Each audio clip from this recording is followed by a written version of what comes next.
নমস্কার, শ্যামল কুমার মিত্র, কনফেডারেশন।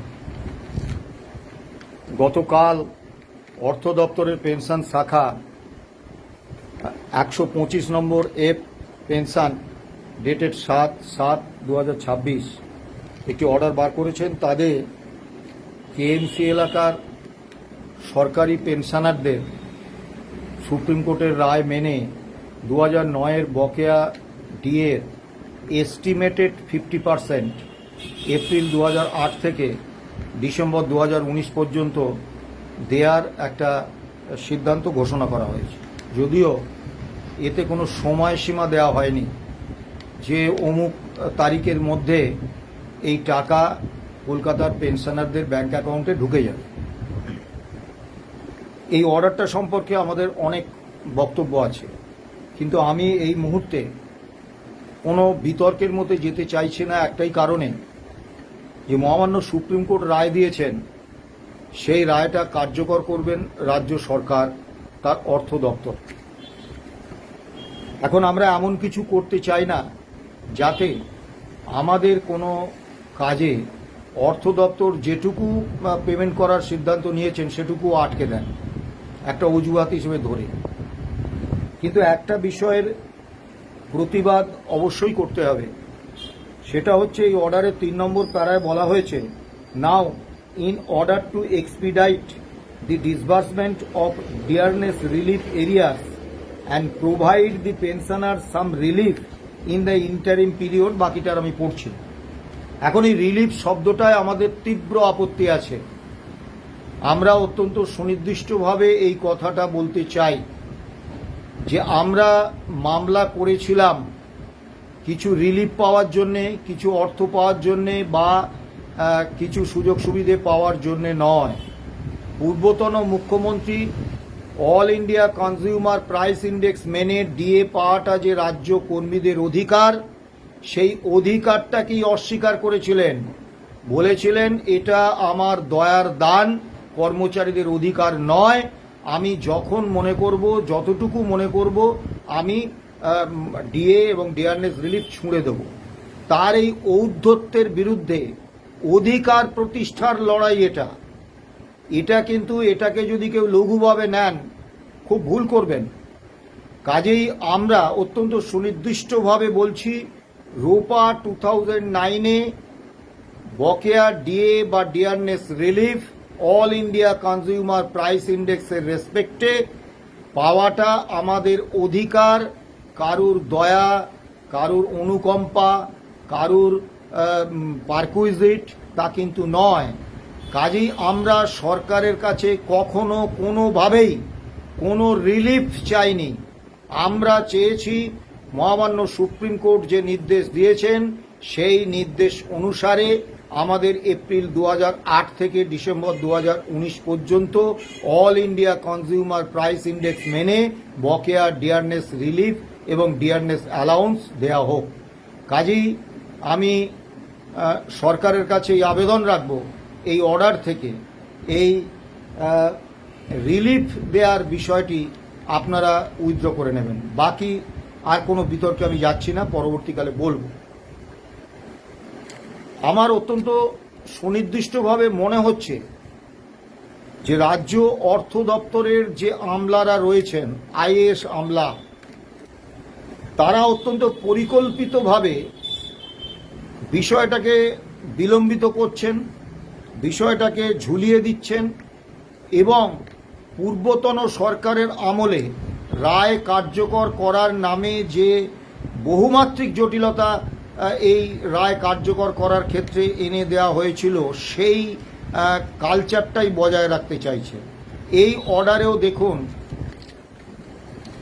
যারা কেএমসি এলাকার পেনশনার, তাদের পেনশনার বা ফ্যামিলি পেনশনার প্রয়াত হলে যদি পেনশন নেয়ার অধিকারী কেউ না থাকেন, তাহলে তার আইনসঙ্গত উত্তরাধিকারের ক্ষেত্রে সরকার কি করছেন, তাদের কি তথ্য দিতে হবে, কবের মধ্যে তারা করবেন, এ সংক্রান্ত ব্যাপারে কিন্তু একটি শব্দই অর্ডারে নেই। অর্থাৎ আবার একটা জটিলতা। সরকার অর্থ বার করলেন, অর্থ দপ্তর অর্ডার বার করলেন, কিন্তু সরকারি কর্মচারীদের ক্ষেত্রে ওয়ার্ক চার্জ কর্মচারী, যারা সরকারি চুক্তিভিত্তিক কর্মচারী, অর্থাৎ যারা সরাসরি সরকারের মাধ্যমে চুক্তিভিত্তিক কর্মী হিসেবে নিযুক্ত হয়েছেন, যারা ডিএ পান, তাদের বিষয়টাও নেই। ওয়ার্ক চার্জ কর্মচারী, যারা সরাসরি সরকারি কর্মচারী, তাদের ক্ষেত্রেও কিন্তু বকেয়া ডিএ বিষয়ে কোনো উল্লেখ নেই। আবার যারা ডেলি রেটেড কর্মচারী, তারাও ডিএ বাড়ার সঙ্গে সঙ্গে তাদের দৈনিক মজুরি বাড়ে, সেক্ষেত্রে তাদের ক্ষেত্রেও কিন্তু কোনো নেই। তাহলে এই প্রত্যেকটা বিষয়ে বারবার অনুরোধ করতে হবে, বারবার আবেদন জানাতে হবে, বারবার তাগাদা দিতে হবে, তারপর অর্থ দপ্তর একটা অর্ডার বার করবেন। কেন এই বিলম্বিত প্রক্রিয়া অর্থ দপ্তরের আধিকারিকরা চালাচ্ছেন আমরা বুঝতে পারছি না। আমরা 1 জুন যেদিন মাননীয় মুখ্যমন্ত্রীর সঙ্গে বৈঠক করেছিলাম, মাননীয় মুখ্যমন্ত্রী প্রথমেই আমাকে বলতে দিয়েছিলেন, দীর্ঘ সময় বলতে দিয়েছেন, আমি কৃতজ্ঞ। মাননীয় মুখ্যমন্ত্রীকে আমি সুনির্দিষ্টভাবে বলেছিলাম যে আপনার সামনেই আমি অর্থ দপ্তরের যিনি সচিব রয়েছেন প্রভাত কুমার মিশ্র, তাকে আমি বলছি আপনি বিষয়টা আপনি অনুধাবন করুন, যে পরিকল্পিতভাবে পূর্বতন সরকারের আমলে ভুল হিসেব করে আমাদের 57% বকেয়া দিয়ে আমাদের থেকে বঞ্চিত করা হয়েছে, এবং কোন কোন 3টে গ্রাউন্ডে বঞ্চনা করা হয়েছে সেটাও আমি উল্লেখ করেছিলাম।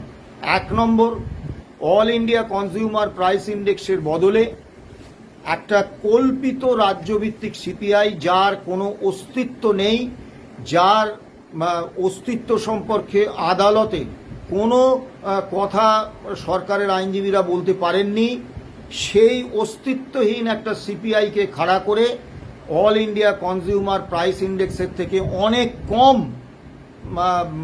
পার্সেন্টেজে তারা ডিএটা গণনা করেছে। রোপা 2009-এ অত্যন্ত সুনির্দিষ্টভাবে বলা আছে যে ডিএটা গণনা করতে হবে বা ডিয়ারনেস রিলিফ গণনা করতে হবে, বেসিক পে, তার সঙ্গে গ্রেড পে এবং ডাক্তারবাবুদের ক্ষেত্রে এনপিএ, এই 3টে যোগফলের উপর। কিন্তু অর্থ দপ্তর গণনা করেছে শুধুমাত্র বেসিক পের উপর। এখানে এক প্রশ্ন আমরা ক্ষতিগ্রস্ত হয়েছি। আর এক প্রশ্ন ক্ষতিগ্রস্ত হয়েছি, সকলে জানে, এটা স্বীকৃত সত্য, যে 1982 সালকে 100 পয়েন্ট এআইসিপিআই ধরে 1/4/2008-এ এআইসিপিআই হচ্ছে 508 পয়েন্ট, সেটাকে কল্পিত একটা 605 পয়েন্ট করে তারা হিসেব করেছেন, এবং এই 3ভাবে কর্মীদের প্রাপ্য থেকে বঞ্চিত করার ফলে কর্মীরা যে সামান্য সংখ্যায় কর্মী এবং পেনশনাররা পেয়েছেন, তারাও 16 থেকে 19 তাদের প্রাপ্যের মাত্র 43% পেয়েছেন। 57% কাটমানি হিসেবে পূর্বতন সরকার কেটে নিয়েছিলেন। তা আমরা এই সুনির্দিষ্ট বিষয়টি কিন্তু মাননীয় মুখ্যমন্ত্রীর সামনে উপস্থাপন করেছিলাম, এবং দায়িত্ব নিয়ে বলছি, অর্থ দপ্তরের সচিব মাননীয় প্রভাত কুমার মিশ্র, তিনি কিন্তু আমার এই বক্তব্যের কোনো পাল্টা যুক্তি তিনি দিতে পারেননি, এবং মাননীয় মুখ্যমন্ত্রী অত্যন্ত সুনির্দিষ্টভাবে বলেছেন যে আমি 1200 টাকা রিলিজ করে দিলাম, এই আর ওই হিসেব ঠিক করতে 400-500 টাকা রিলিজ করতে হলে 400-500 কোটি টাকা সেটা রিলিজ করতে পারবো না। এই সরকার স্বচ্ছতার সঙ্গে কাজ করবে, আপনারা এই বিষয়টা দেখুন। কিন্তু আজকেও অর্থ দপ্তরের থেকে এখনো পর্যন্ত এই হিসেব ঠিক করার, এই গণনার পদ্ধতি ঠিক করার কোনো রকম প্রক্রিয়া তারা করেননি, এবং কোনো অর্ডার বার করে যারা ইতিমধ্যে বকেয়া ডিএ বা ডিয়ারনেস রিলিফ পেয়েছেন তাদের হিসেব সংশোধিত করে তারা যে বাড়তি অঙ্কটা পাবেন সেটা দেওয়ার কোনো ব্যবস্থা করেননি। অর্থাৎ পূর্বতন সরকারের আমলে ভুল হিসেবেই কর্মীদের ডিএ বা ডিয়ারনেস রিলিফ দেওয়া হচ্ছে। এখন যদি ভুল হিসেবেই এটা দেয়া হয় তাহলে কিন্তু খুব মুশকিল, এবং এই অর্ডারেরও 4 নম্বর প্যারাগ্রাফে লেখা আছে, DR as per AICPI bracket দিয়ে 100% নিউট্রালাইজেশন। এই একই কথা লেখা ছিল আগের অর্ডারগুলোতে, যে অর্ডারগুলোতে এই কথাগুলো লেখা থাকার পরেও আমরা কিন্তু 57% ডিএ থেকে বঞ্চিত হয়েছি। কাজেই আমি মাননীয় অর্থমন্ত্রী এবং মাননীয় মুখ্যমন্ত্রীর কাছে আমি আবেদন করব যে মাননীয় মুখ্যমন্ত্রী যখন এই ভুল সংশোধন করে তার জন্য বাড়তি যে টাকা লাগবে সেই টাকার সংস্থান করতে এক কথায় রাজি, তখন আমলারা কোন অধিকারে সেই হিসেবটা সংশোধন করছেন না?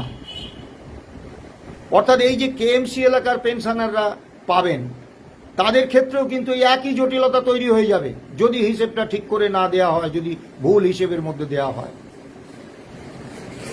দ্বিতীয় যে বিষয়টা, সেটা হচ্ছে সরকারি কর্মচারীদের মধ্যে ওয়ার্কচার্জ কর্মচারী, যারা ডেইলি রেটেড কর্মচারী, এবং যারা সরাসরি সরকারি চুক্তিভিত্তিক কর্মচারী, এবং যেসব পেনশনার বা ফ্যামিলি পেনশনার প্রয়াত হয়েছেন, তাদের জন্য পেনশন নেয়ার মতো আর আইনি অধিকার কারণ নেই। তাদের যে আইনসঙ্গত উত্তরাধিকারী, তাদের দেয়ার বিষয়টা স্পষ্ট করুন। এবারে আসুন, মামলাটা রোপা 2009 উপর, অর্থাৎ পঞ্চম রাজ্য বেতন কমিশনের বকেয়া ডিএ। পঞ্চম রাজ্য বেতন কমিশনের টেনিওর কতদিন ছিল? 1/1/2006 থেকে 31/12/2016, 31/12/2015, 10 বছর। তারপরে ষষ্ঠ রাজ্য বেতন কমিশন, তার সুপারিশ কার্যকর হয়ে গেছে, তার টেনিওর ছিল 31/1/2016 থেকে 31/12/2025। এখন সপ্তম রাজ্য বেতন কমিশনে আমরা পড়েছি। অর্থাৎ এই বকেয়া ডিএটা, যেটা পূর্বতন সরকার আমাদের দেননি, আমাদের ন্যায্য প্রাপ্য হওয়া সত্ত্বেও, সেটা কিন্তু আমাদের পাওয়ার কথা ছিল আজ থেকে অন্তত 20 বছর আগে থেকে। মামলাটা আমরা করেছি 2016 সালে। 17-18 সালে সুনির্দিষ্টভাবে কলকাতা হাইকোর্ট রায় দিয়েছেন 18 সালের 31শে আগস্ট যে ওই all India consumer price index মেনে রোপা 2009-এর সমস্ত বকেয়া ডিএ বা ডিয়ারনেস রিলিফ রাজ্য সরকারকে ক্লিয়ার করে দিতে হবে। তারপর থেকে এত বছর গেছে, মামলা 10 বছর ঠেলে 11 বছরে এসে পৌঁছেছে।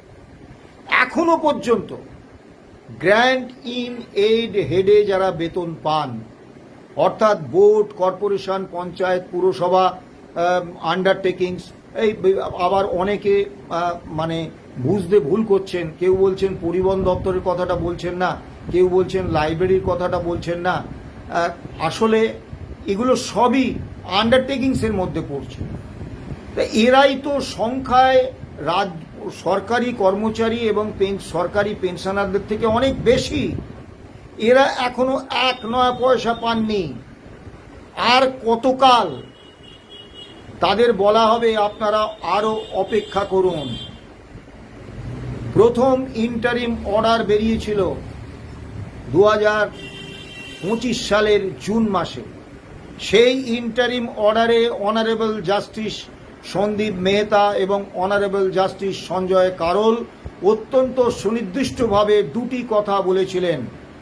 1 নম্বর হচ্ছে যে রাজ্য সরকারের আর্থিক সংকট, এই কারণ দেখিয়ে কর্মচারীদের প্রাপ্য আটকে রাখা যাবে না। এবং আর্থিক সংকট এই বিষয়টা স্যাট হাইকোর্টে বিস্তারিতভাবে আলোচনা হয়েছে। এই বিষয়টা আদালত কর্মচারীদের প্রাপ্য না দেওয়ার ক্ষেত্রে কোনো যুক্তিগ্রাহ্য আইনি কারণ বলে মনে করছেন না। আর বলেছিলেন অল ইন্ডিয়া কনজিউমার প্রাইস ইন্ডেক্সই হচ্ছে এক এবং একমাত্র ডিএ বা ডিয়ারনেস রিলিফ গণনা করার সূচক। এবং সেই বেঞ্চ ওই 2025 সালের জুন মাসে নির্দেশ দিয়েছিলেন যে 25% বকেয়া ডিএ অবিলম্বে ইমিডিয়েটলি দিতে হবে। তাহলে সেই দিনই তো অর্থ দপ্তরের যে শীর্ষ আমলারা রয়েছেন, সেই আমলারা জানতেন যে গ্র্যান্ট ইন এড হেডে যারা পেনশন বা বেতন পান, তাদের যে ডেটাবেস সেইটা তৈরি করতে হবে, কারণ ওই 25% তাদেরকেও দিতে হবে। আপনি বলবেন তখন তো অন্য সরকার ছিল, তাই অর্থ দপ্তরের আমলারা এই কাজটা করেনি। মানতে পারলাম না। সরকারের চিফ পলিটিক্যাল এক্সিকিউটিভরা নীতিগত সিদ্ধান্ত নেন, নীতিগত নির্দেশ দেন। পূর্বতন সরকারের মুখ্যমন্ত্রী অর্থ দপ্তরের আমলাদের এই নির্দেশ হয়তো দিয়েছিলেন যে সুপ্রিম কোর্টের রায় মেনে টাকা আমি দেব না, কাজেই কোনো বিল টিল করবেন না। কিন্তু এই রায়টা যে মানতে হবে এইটা তো শীর্ষ আমলারা খুব ভালোভাবে জানতেন। তাহলে উপযুক্ত ডেটাবেস যদি না থেকে থাকে সেইটা কেন তারা এই দীর্ঘ সময় ধরে করলেন না? 5ই ফেব্রুয়ারি সুপ্রিম কোর্টের অন্তিম রায় হয়েছে, আর আজকে 8ই জুলাই, আজকেও অর্থ দপ্তরের সেই আমলারা বলছেন যে আজও ডেটাবেস নেই, টেকনিক্যাল সমস্যা, আমাদের আরও সময় লাগবে। অত্যন্ত সচেতনভাবে বলছি, হ্যাঁ এটা ঠিক, ব্যুরোক্রেসির উপর সব দায় চাপিয়ে দিয়ে পলিটিক্যাল এক্সিকিউটিভদের দায়মুক্ত করার প্রয়াসটা সমর্থনযোগ্য নয়, এবং ব্যুরোক্রেসি সব সময়ই পলিটিক্যাল এক্সিকিউটিভদের নির্দেশে কাজ করে। কিন্তু পলিটিক্যাল এক্সিকিউটিভদের এত সময় নেই, মুখ্যমন্ত্রী বা অর্থমন্ত্রীর এই প্রভূত সময় নেই যে অর্থ দপ্তরের দৈনন্দিন যে রুটিন কাজ সেই কাজের প্রত্যেকটি ক্ষেত্রে তারা নাক গলাবেন। সেই ক্ষেত্রে কিন্তু অর্থ দপ্তরের যে শীর্ষ আইএএস অফিসাররা দায়িত্বে আছেন তারাই করেন। এবং ইন্টারিম রায় হওয়ার অল্প কিছু মাস পরেই কিন্তু এই প্রভাত কুমার মিশ্র অর্থ দপ্তরের additional chief secretary in charge of finance department হিসেবে দায়িত্ব বুঝে নিয়েছিলেন। তিনি পূর্বতন সরকারের আমলেও অর্থ দপ্তরের সর্বোচ্চ পদে ছিলেন, বর্তমান সরকারের আমলেও অর্থ দপ্তরের সর্বোচ্চ পদে আছেন। বর্তমান সরকারেরও মেয়াদ কিন্তু 2 মাস অতিক্রম করে গেছে। তো এই কাজটা করতে, অর্থাৎ কলকাতার পেনশনারদের, সরকারি পেনশনারদের ডেটাবেস, 8 থেকে 2015 পর্যন্ত সরকারি কর্মচারী এবং সরকারি পেনশনারদের ডেটাবেস, এবং গ্র্যান্ট ইন এড হেডে যে কর্মচারীরা বেতন পান বা পেনশন পান তাদের ডেটাবেস তৈরিতে তাকে তো কোনো শুভেন্দু অধিকারী, কোনো মমতা বন্দ্যোপাধ্যায় তাদেরকে তো বারণ করেননি, কারণ এগুলো রুটিন কাজ। এই কাজটা তারা কেন করেননি? এবং আরও স্পষ্টভাবে বলছি যে এই অর্থ দপ্তরের যে আইএএস আমলারা যারা অর্থ দপ্তরটাকে চালান তারা তো নিজেরা all India consumer price index মেনে বছরে 2 বার ডিএটা পকেটে পুরে বা পেনশনার হলে ডিয়ারনেস রিলিফটা পকেটে পুরে হাসতে হাসতে বাড়ি ফিরে যান। তারা জানেন না যে মহামান্য supreme court all India consumer price index মেনে ডিএ দেওয়ার নির্দেশ দিয়েছে। রোপা 2009-এ all India consumer price index মেনে ডিএ দেওয়ার প্রভিশন রয়েছে, কনস্টিটিউশনাল কমিটমেন্ট রয়েছে। তাহলে তারা যখন এই অল ইন্ডিয়া কনজিউমার প্রাইস ইন্ডেক্সের বদলে একটা কল্পিত সিপিআই ধরে হিসেব করেন এবং প্রতিটা স্তরে অল ইন্ডিয়া কনজিউমার প্রাইস ইন্ডেক্সের থেকে কম হারে, কম শতাংশে বকেয়া দিয়ে গণনা করেন, তখন বলতেই হয় এটা একটা পরিকল্পিত চক্রান্ত এবং সমস্ত জেনে বুঝে এই আইএএস আমলারা নিচের তলার কর্মচারীদের বঞ্চনা করার লক্ষ্যে এই কাজটা করেছে। অত্যন্ত দুর্ভাগ্যজনক, এখনো এই ভুল সংশোধন হয়নি। এবং আজকেও আমরা আজকে সকাল থেকে অসংখ্য ফোন পেয়েছি, সবই বিভিন্ন শিক্ষক, শিক্ষাকর্মী, বোর্ড, কর্পোরেশন, পঞ্চায়েত, পুরসভা, বিভিন্ন আন্ডারটেকিংসের কর্মচারীদের, পেনশনারদের। আচ্ছা বলুন তো, পেনশনারদের তো বয়স বাড়ছে দিন দিন, অনেকেই পেনশনারদের সম্পর্কে সঠিক তথ্য জানেন না।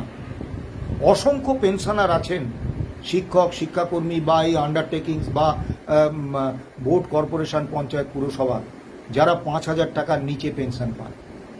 1,000, 2,000, 3,000 টাকা পেনশন পান এরকম পেনশনারও বিরল নন। 10,000 টাকার নিচে পেনশন পান এরকম পেনশনারদের সংখ্যা বিপুল। আজকের এই উচ্চ দ্রব্যমূল্যের বাজারে তারা দুবেলার ডাল ভাতের সংস্থান করতে পারবেন এই অর্থে। আর 60 বছরের পরে অবসর নেন একজন কর্মচারী, স্বাভাবিকভাবে ওই বয়সের পরে বিভিন্ন রকম রোগ ব্যাধি তার দেহে দানা বাঁধে। আমরা যখন বারবার পূর্বতন সরকারের কাছে এবং বর্তমান সরকারের মাননীয় মুখ্যমন্ত্রীর কাছে আমি নিজে শিক্ষক শিক্ষাকর্মী সহ অন্যান্য রাজ্য কর্মীদের ওয়েস্ট বেঙ্গল হেলথ স্কিম 2008-এর আওতায় আনার প্রস্তাব দিয়েছিলাম, সে প্রস্তাব আজও পূর্বতন সরকারও মানেননি, বর্তমান সরকারও মানেননি। ফলে তাদের কজনের এই মানে ক্ষমতা আছে বলুন তো, তারা ওই বেসরকারি স্বাস্থ্য ব্যবসায়ীদের হাতে ওই মেডিক্লেম করে চিকিৎসা করাবেন? এই সামর্থ্য কজনের আছে? এবং তাদের মধ্যে অনেক পেনশনার নিত্যদিন প্রয়াত হচ্ছেন। আমাদের সঙ্গে মামলা করেছিলেন যে আমাদের সংগঠনের ট্রেজারার ইন্দ্রনীল মিত্র, তিনি প্রয়াত হয়েছেন অর্থ দপ্তরের সেই কর্মী স্বপন দে, যার জন্য আমরা বিকাশ রঞ্জন ভট্টাচার্য, ফিরদৌস শামীম, গোপা বিশ্বাসদের এই মামলায় যুক্ত করতে পেরেছিলাম। পরবর্তীকালে রহিম আলী রহিম এবং শেখর কুমারকে সুপ্রিম কোর্টে এই মামলায় যুক্ত করতে পেরেছিলাম। সেই স্বপন দেও প্রয়াত হয়েছে। প্রতিদিন আমাদের ছেড়ে কিছু কর্মরত, বেশিরভাগটাই অবসরপ্রাপ্ত কর্মচারী আমাদের ছেড়ে চলে যাচ্ছেন। আর কতকাল অপেক্ষা করবে? আর অপেক্ষা করতে বলাটা কিন্তু নিষ্ঠুর রসিকতা হয়ে যাচ্ছে। আমরা অত্যন্ত সুনির্দিষ্টভাবে বলছি, 5ই ফেব্রুয়ারি মহামান্য সুপ্রিম কোর্টের রায় ছিল যে 15ই মের মধ্যে এপ্রিল 2008 থেকে ডিসেম্বর 2019 পর্যন্ত বকেয়া ডিএ এবং ডিআরনেস রিলিফে সমস্তটা পরিশোধ করতে হবে, বকেয়া দিয়ে দিতে হবে। সেই অর্ডার আগের সরকারও মানেননি, এই সরকারও মানছেন না। এখনো অপেক্ষা করার কথা বলাটা অত্যন্ত মানে নিষ্ঠুর রসিকতা হবে এবং অত্যন্ত নির্মমতা হবে। আমি মহামান্য সরকারের কাছে আবেদন করব, মাননীয় মুখ্যমন্ত্রী, আপনি তো বলেছিলেন ওদিনের বৈঠকে সরকার কর্মী বান্ধব সরকার, সরকার কর্মচারীদের সঙ্গে লড়াইয়ে যাবে না, আদালতে সরকার কোটি কোটি টাকা খরচ করে উকিল নিয়োগ করে কর্মীদের বিরুদ্ধে মামলা করবে না। তা আপনার এই উদাত্ত যে আহ্বান, উদাত্ত যে মানসিকতা এবং কর্মীদের প্রতি এই যে মানে কর্মী বান্ধব দৃষ্টিভঙ্গি, আপনার সরকারের ভূমিকায় আমরা তো সেটার ঘাটতি দেখছি। আমাদের মুখ বন্ধ করার জন্য একটা অর্ডার বার করেছেন 19/5-তে।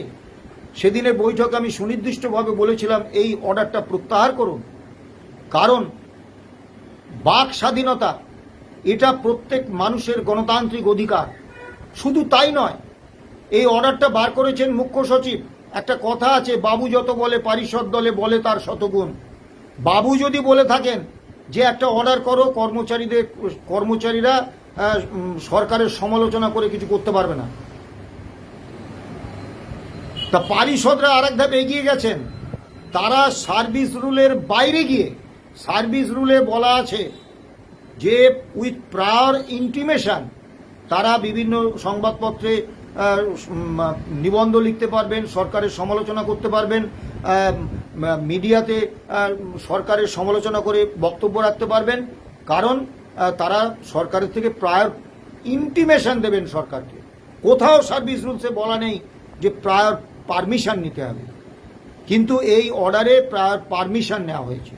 আবার সরকার ব্যক্তি ক্ষেত্রে ঢুকে পড়ছেন, কখনো অর্ডার বার করছেন যে ওই যোগ বাধ্যতামূলক, যোগাতে অংশগ্রহণ বাধ্যতামূলক, কখন অর্ডার করছেন স্মার্ট মিটার বাধ্যতামূলক সরকারি কর্মচারীদের ঘরে।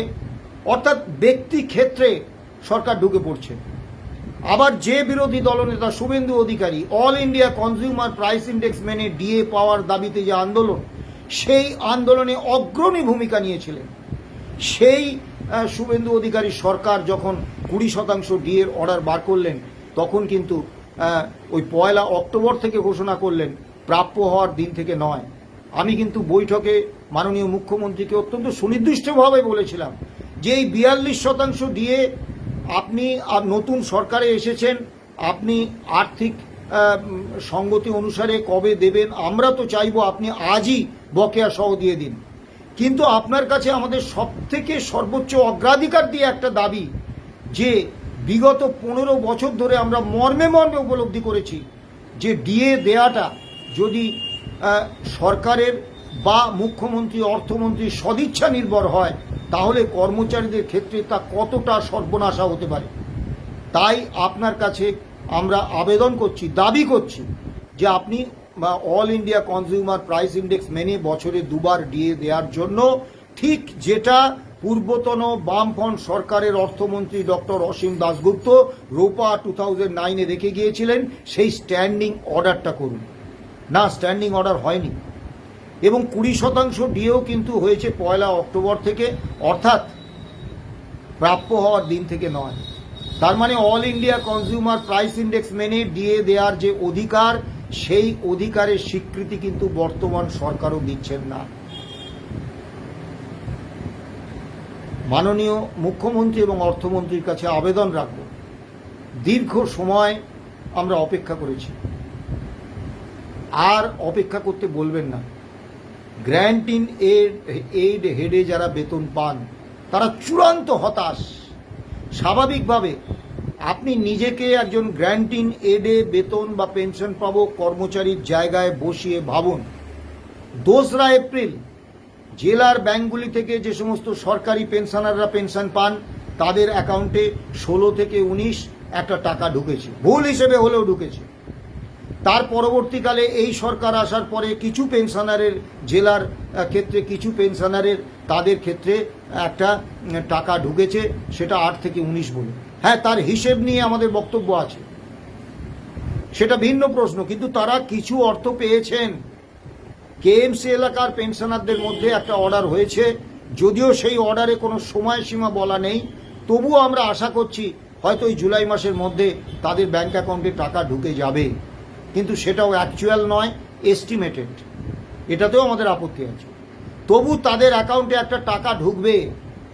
কিন্তু আপনি ভাবুন তো, আপনি নিজেকে গ্র্যান্ট ইন এডে বেতন বা পেনশন প্রাপক একজন কর্মচারী হিসেবে, ওয়ার্ক চার্জ একজন কর্মচারী হিসেবে, সরকারি চুক্তিভিত্তিক একজন কর্মচারী হিসেবে, কিংবা ডেলিগেটেড একজন কর্মচারী, হোমগার্ড, সিভিল ডিফেন্স, এনভিএফ এর কর্মচারী হিসেবে নিজেকে বসিয়ে দেখুন যে আপনি 1 পয়সা পাননি, আপনার মনের অবস্থাটা কি হবে।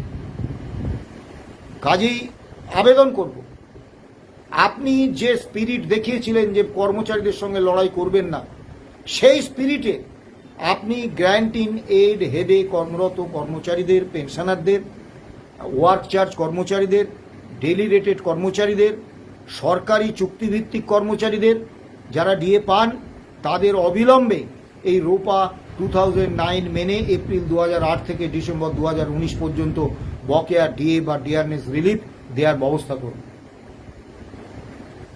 আগামী 22 তারিখ মামলা, আমরা 22 তারিখ পর্যন্ত সরকারের ভূমিকা 21 তারিখ পর্যন্ত দেখার সুযোগ পাব। তারপর সরকার যেরকম ভূমিকা নেবেন, আমরা সেইভাবে সুপ্রিম কোর্টে আমাদের অবস্থান জানাব। সব শেষে একটা অত্যন্ত অপ্রিয় কথা আমাকে বলতেই হচ্ছে। আমার বা আমাদের সংগঠনের সাধারণ সম্পাদক মলয় মুখোপাধ্যায় কোনো ভিডিও পোস্ট করলে, কোনো সাক্ষাৎকার দিলে তার কমেন্ট অধ্যায়ে 12 জন শিক্ষক পরিচয় দেওয়া মানুষ তারা কমেন্ট করছেন। 1 নম্বর, আপনারা আমাদের পয়সায় মামলা করে নিজেরা টাকাটা পেয়ে আমাদের কথা ভুলে গেলেন, বিশ্বাসঘাতক কোথাকার। আমাদের গ্র্যান্ট ইন এডের কথা তো আপনারা কখনো বলেন না, একবারও তো বললেন না। আমি সবিনয় বলছি, আপনারা যারা একটু দূরদৃষ্টি রাখেন তারা বুঝতে পারবেন যে অদূর ভবিষ্যতে আমাদের ঐক্যবদ্ধ কর্মচারী আন্দোলনে নামতে হবে, এবং গ্র্যান্ট ইন এডে যারা বেতন বা পেনশন পান, সেই কর্মচারী এবং পেনশনারদের মধ্যে আমাদের সংগঠন confederation of state government employees এবং আমার এবং মলয়বাবুর গ্রহণযোগ্যতা, সমর্থন ভিত্তি কতটা, তারা এই 12 জন শিক্ষক পরিচয়ে পরিচিত ফেসবুক পণ্ডিত জানেন না। কাজেই আমরা আপনাদের এই সব মন্তব্যে আতঙ্কিত হচ্ছি, কিন্তু দুঃখিত হচ্ছি। আপনারা কি জানেন, কখনো ভেবে দেখেছেন, স্যাটে রাজ্য সরকারি কর্মচারীরা মামলা করেন, আমরা যখন স্যাটে মামলা করি আমরা সমস্ত রাজ্য সরকারি কর্মচারী সংগঠনের সঙ্গে দীর্ঘ আলোচনার প্রক্রিয়া চালিয়েছিলাম। একমাত্র ইউনিটি ফোরাম বলে একটি ছোট সংগঠন ছাড়া আর কেউ আসেন। আজকে স্পষ্টভাবে বলছি, একটি সংগঠন তো বলেছিলেন যে আদালত হচ্ছে রাষ্ট্রীয় শোষণের একটা যন্ত্র, আদালতের মাধ্যমে কর্মচারীদের কোনো মৌলিক সমস্যার সমাধান হয় এটা আমরা বিশ্বাস করি না, তাই আমরা মামলায় ঢুকব না। তারা কেউ আসেননি। সেই সময় 2016 সালে আমরা বহু শিক্ষক শিক্ষাকর্মী সংগঠন, পঞ্চায়েতের কর্মী সংগঠনের কাছে আমরা আবেদন করেছিলাম, আপনারাও পৃথকভাবে হাইকোর্টে এই ইস্যুতে মামলা করুন। কারণ স্যাটে মামলা কতদিন চলবে আমরা জানি না, আমাদের তো স্যাটে মামলা করতে হয়।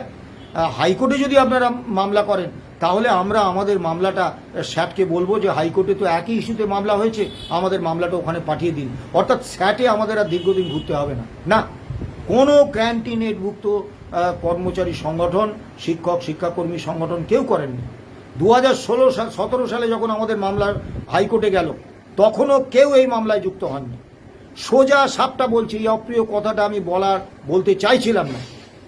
সেটা হচ্ছে প্রতিটি কর্মচারী সংগঠন, এই মামলার সঙ্গে যুক্ত 3টি সংগঠন বাদে প্রতিটি কর্মচারী সংগঠন তাদের দাবি সনদের কোথাও all India consumer price index মেনে রোপা 2009-এর বকেয়া ডিএ বা ডিআরনেস রিলিফ দিতে হবে এরকম কোনো বিষয় তাদের দাবি সনদে কখনো রাখেননি। শুধু তাই নয়, এই দাবিটা যে আদায়যোগ্য এটা তারা বিশ্বাস করতেন না। এবং তারা এই মামলায় যুক্ত না হয়ে দূর থেকে এই মামলার পরিণতি দেখেছেন দুটো কারণে। 1 নম্বর হচ্ছে মমতা বন্দ্যোপাধ্যায়ের মতো একজন ফ্যাসিস্ট শাসকের নেতৃত্বাধীন রাজ্য সরকারের রোষে তারা পড়তে চাননি। 2 নম্বর, এই মামলায় কর্মচারীদের বিরুদ্ধে কোনো রায় হলে তার দায় তারা নিতে চাননি। দূর থেকে তারা দেখেছিলেন। এবং আজও এই মামলায় গ্র্যান্ট ইন এড ভুক্ত কোনো কর্মচারী সংগঠন যুক্ত নন। আমরা যদি মনে করতাম, স্যাটে যখন আমরা মামলা করেছিলাম আমরা করতেই পারতাম যে শুধু রাজ্য সরকারি কর্মচারীদের জন্য আমরা দাবি করতে পারতাম, রাজ্য সরকারি কর্মচারী এবং রাজ্য সরকারি পেনশনার। আমরা কিন্তু করিনি। সেদিন এই পিটিশনের মুসাবিদে যিনি করেছিলেন প্রয়াত আইএনটিইউসির পশ্চিমবঙ্গ শাখার তৎকালীন সভাপতি রমেন পাণ্ডে এবং প্রখ্যাত আইনজীবী সর্দার আমজাদ আলী, তারা কিন্তু আপনাদের সকলের চিন্তা করে তারা মামলাটা পিটিশনটা করেছিলেন রোপা 5ম রাজ্য বেতন কমিশনে। যারা মেমোরেন্ডাম দিয়েছেন, যাদের সুপারিশ হয়েছে 5ম রাজ্য বেতন কমিশনে বেতন ক্রম পরিবর্তনের সংশোধনের, এবং যারা রোপা 2009 থেকে 9-এর আওতায় তাদের বেতন পেনশন সংশোধিত হয়েছে, তাদের প্রত্যেকের জন্য এই পিটিশন আমরা দাখিল করেছিলাম। সেদিন যদি আমরা শুধু রাজ্য সরকারি কর্মচারীদের জন্য এই দাবি করতাম, আজকে কিন্তু গ্র্যান্ট ইন এড কর্মচারীদের এই বকেয়া ডিএ পাওয়ার কোনো প্রশ্নই থাকতো না। কারণ আপনারা মামলার কোনো জায়গায় কোথাও নেই। এতে মালহোত্রা কমিটিতে যে সংগঠনগুলি ডাক পেয়েছিল তাদের মধ্যে কিন্তু গ্র্যান্ট ইন এডের কোনো প্রতিনিধি ছিলেন না। আমরা কিন্তু অত্যন্ত সুনির্দিষ্টভাবে সব থেকে বেশি সময়টা ব্যয় করেছি গ্র্যান্ট ইন এড ভুক্ত অ্যাডে যারা বেতন পেনশন পান তাদের বকেয়া ডিএ বা ডিআরনেস রিলিফ দেওয়ার বিষয়ে, এর বিষয়ে ডেলি রেটেড কর্মচারী, ওয়ার্ক চার্জ কর্মচারী এবং সরকারি চুক্তিভিত্তিক কর্মচারীদের জন্য। আবার মাননীয় মুখ্যমন্ত্রীর কাছে যখন বৈঠক হয় তখনও কিন্তু আমরাই প্রথম গ্র্যান্ট ইন এডের কথা বিস্তারিতভাবে দীর্ঘ সময় ধরে বলেছি। অনেকে মূর্খের মতো মন্তব্য করছেন। আপনারা সুপ্রিম কোর্টে আমাদের কথা বলেছেন, আপনারা মামলা কিছু জানেন, আদালত কিছু জানেন। আদালতে ইস্যু কি ছিল? All India consumer price index মেনে রোপা 2009-এ পূর্বতন বামফ্রন্ট সরকার যে কনস্টিটিউশনাল কমিটমেন্ট করে গেছেন সেই কনস্টিটিউশনাল কমিটমেন্টটা ফিল আপ করা। মামলায় কিন্তু ইস্যু হিসেবে এটা ছিল না কারা কারা এর দ্বারা উপকৃত হবেন, কারা নন। কিন্তু যখনই সুযোগ এসছে মালহোত্রা কমিটিতে, যখনই সুযোগ এসছে প্রথম অরিজিনাল পিটিশন করার সময় 2016 সালে আমরা কিন্তু আপনাদের সকলের কথা তুলে ধরেছি। স্বার্থপরের মতো শুধু রাজ্য সরকারি কর্মচারীদের কথা বলিনি।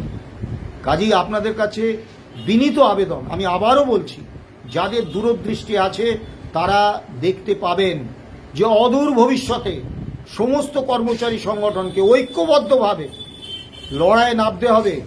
পরিস্থিতি কিন্তু খুব ভালো দিকে যাচ্ছে না। আপনারা যারা সরকারের উপর প্রবল আস্থা রাখছেন, রাখতেই পারেন, কিন্তু দীর্ঘ ট্রেড ইউনিয়ন অভিজ্ঞতা থেকে আমি যেটা বুঝতে পারছি যে আমাদের কিন্তু লড়াই করতে হবে। সেই লড়াইয়ে সরকারি কর্মচারী সংগঠনগুলোর পাশাপাশি গ্র্যান্টি নেটভুক্ত কর্মচারী সংগঠনগুলোকেও কাঁধে কাঁধ মিলিয়ে লড়াই করতে হবে।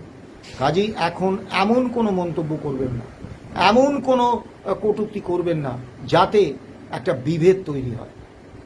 আবারও বলছি, গ্র্যান্টি নেট কর্মচারীদের এই বকেয়া ডিএ বা ডিয়ারনেস রিলিফ পাওয়াটা আপনাদের অধিকার। কেউ আপনাকে রিলিফ দেবে বা কেউ দয়া করবে তা নয়।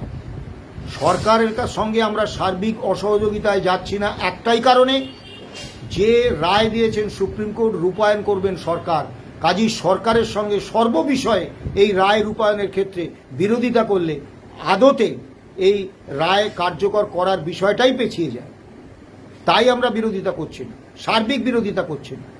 কিন্তু আমরা এই কথাটা আপনাদের সুনির্দিষ্টভাবে বলছি যে রোপা 2009 নিয়ে আমরা মামলা করেছি, সেই মামলার ওই রোপা 2009-এর 25 নম্বর পাতা দেখবেন, সেখানে সুনির্দিষ্টভাবে ডক্টর অসীম দাশগুপ্ত আপনাদের জন্য কনস্টিটিউশনাল কমিটমেন্ট রেখে গেছেন। এটা আপনাদের অধিকার, এই অধিকার আপনারা পাবেন। সরকার যদি দেন ভালো, সরকার যদি না দেন মহামান্য সুপ্রিম কোর্ট থেকে আমরা এই অধিকার আপনাদের জন্য আদায় করে আনবো, আপনারা পাবেন। হতাশ হবেন না। ট্রেড ইউনিয়ন আন্দোলনে হতাশার কোনো জায়গা নেই। ভালো থাকবেন, সুস্থ থাকবেন। নমস্কার।